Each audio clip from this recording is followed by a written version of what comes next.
Good day po mga katito Doy. Dito naman po ako sa aking pong farm at magpapagawa po ako ng panibagong fish pond para sa tilapia at karpa, hito. Yan. At ito po kasama ko po muli si Kuya Buying upang samahan ako sa paggagawa ng pilapil para sa fish pond. Ayan po, napakasipag po ni Kuya Buying.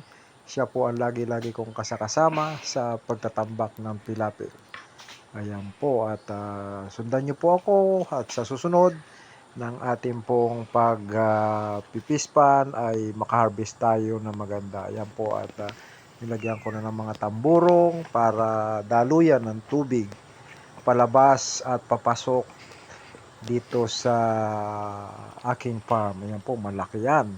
Sayang naman po ang lupa.